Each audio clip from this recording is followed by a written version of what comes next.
Alright guys, I got another issue of New X-Men right here. And I'm just gonna, let you guys look at this so you can pause it.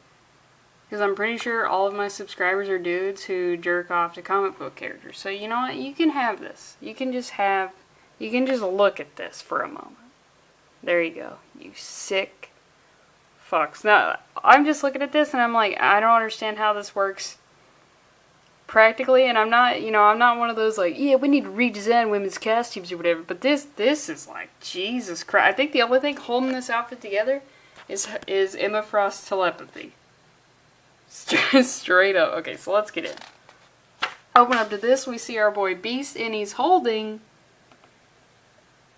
a creature skeleton, whatever this was, it needed to be put out of its misery, but then we also see some regular skeletons, and then that skeleton died trying to climb something, and he says, I don't know how to break this to you, but your dating days may be over, my friend. This Beast has personality. I think most of the Beasts I've ever read, he's just like a smarty guy who maybe has like bad puns, but this guy, this Beast, I'm into it. And it turns out that all of Genosha has been destroyed by Cassandra Nova. It just is completely just devastated, as you can see. I mean, you see that many skeletons, it's not good. It's not a good look. But the problem is Jean keeps hearing thoughts underground, even though it's obvious that this place is completely dead. So they start moving some debris. There are people who are trying to clear the area, and Beast says, please don't be alarmed, I know I look like a special effect, but we're actually here to help. And these people who apparently been just trying to scrounge up all the dead bodies, he's like, you X people have no official status. You know that, right? Like, ooh, you know they're here to help, but they also don't want your help because you're gross muties. And there must be 50 tons of senior high school in that mountain of dirt, so you go ahead. Damn. Also, I dig the outfits. So Jean starts moving some stuff. Beast starts moving some stuff, and we see something, and I just, look at this corn nuts ad. I took a picture of this, put it on my Instagram, because it's like, whoa, those corn nuts do need to be put in jail. They are hardcore. So we see somebody emerging, and we see the person say that they're carrying a person, and it's Negasonic Teenage Warhead, which, you know, we all know from the Deadpool movies. I've never read anything with her. Apparently Grant Morrison invented her, so whatever. And you see Emma Frost is looking a little shiny. Who knows? And they're like, yeah, the kid said, she said, then bring her back to life, you imbecile. And it's like, oh, it's Emma Frost just being her bitch self. And she has no idea why her skin has been hardened to diamond. And I guess this is like, you know, the beginning of her having the diamond hardening powers. I thought that was just a thing she always had, but I guess not. And she's just like, I don't know what happened, but my skin got hard. Much like everyone, I'm just picturing like a lot of dudes jerked off to this. 2001? You can bet this cover was jizz covered. It's like, oh, what do you want to do? Because you want to jerk off on it, but you also don't want to damage your comics. It's a real conundrum for guys in 2001. So we see that Charles is just, oh god. We learn that Cassandra Nova is the one who orchestrated the complete destruction of Genosha. And she's pulled a Thanos. She's completely killed half the mutant population. Even Magneto is dead, which is sort of like crazy. And they have captured Cassandra Nova, and they got her in this like sphere thing.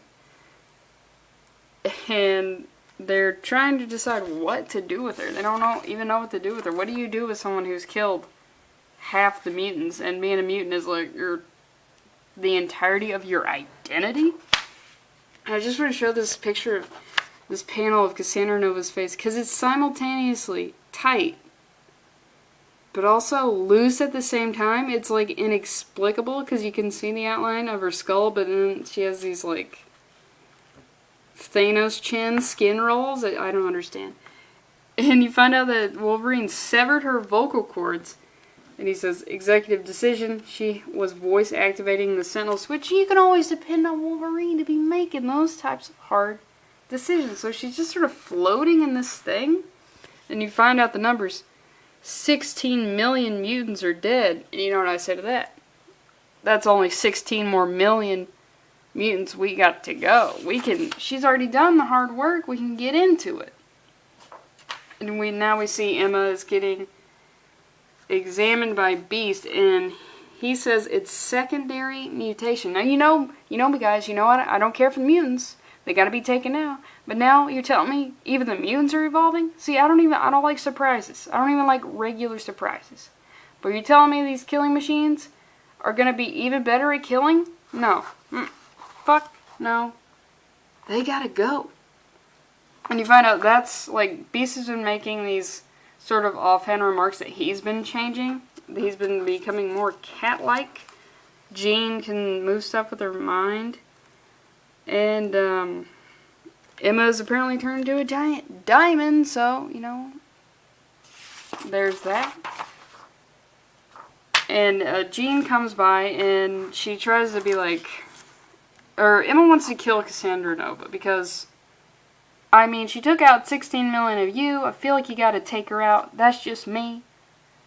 And besides, she's like old, so I'm kind of a fan of euthanizing the old anyway. And Jean just gives her that same pacifist rigmarole that they're always spouting. And she's like, come on, Jean. Humans made those sentinels to kill mutants. That thing in your cells gave the order. And she's like, enough. I called a taxi telepathically. I've become the perfect Fabergé killing machine. Yeah, there you go. And that reason is surely not to wave the flag for ex-liberalism. Oh man, that's when I feel like nobody talked about liberal stuff. But now it's like every day. Every video on YouTube has the word liberal in it. Even this one. Don't look, because I'm probably not. And then she's like, what makes you such a bitch? She says, breeding, because, you know, she's got that English, like, aristocrat thing.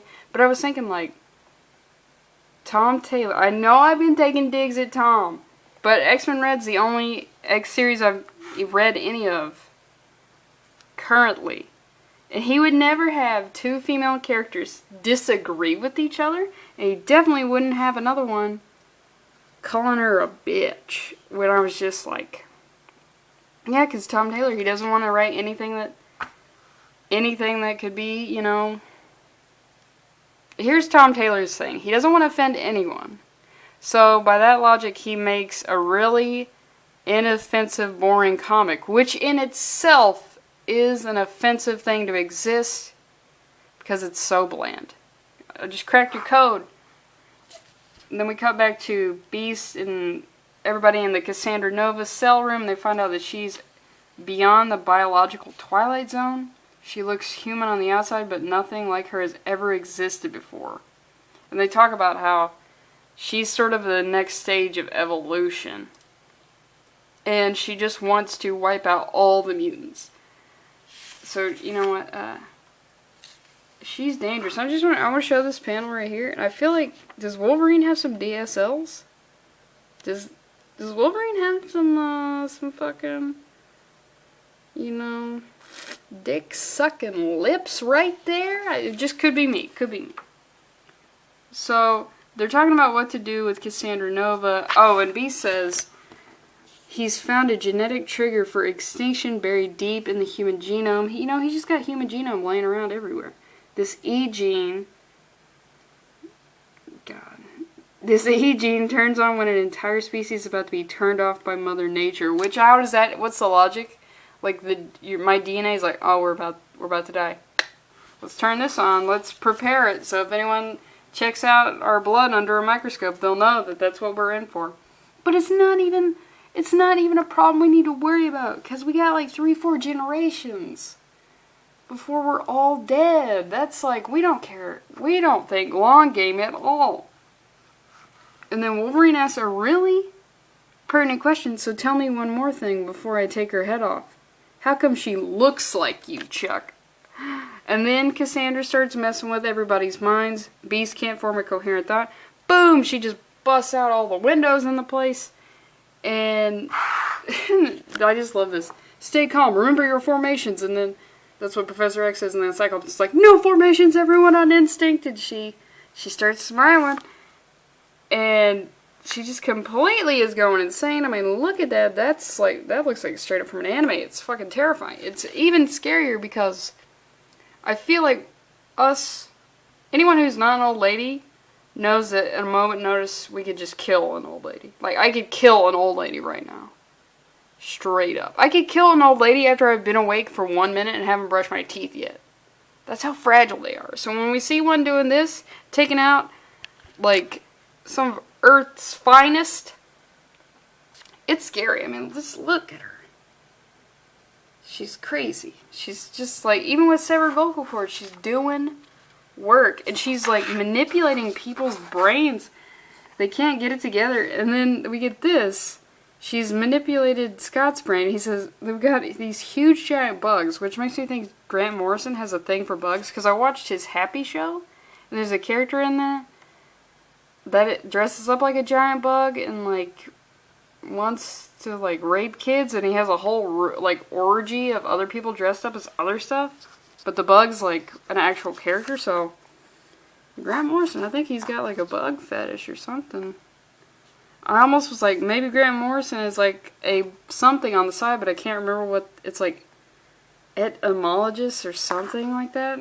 Bug scientist. Welcome to the bug room. Everyone has their own black bug room. This is yours, Scott. Oh, now I have to worry about that in my head? You wouldn't believe how many stupid thoughts I have a day. Now I gotta worry about there being a bug room on some sub-level I haven't even been to in my head yet? Jesus Christ. And then Scott is going over to Jean, who's basically passed out, and he's like, we need to talk about a relationship. And I just want to show this face. Jean, girl, I don't even know what to describe that. I don't even know. It's like her lips are melting off, but she's also derping pretty hard. I don't understand.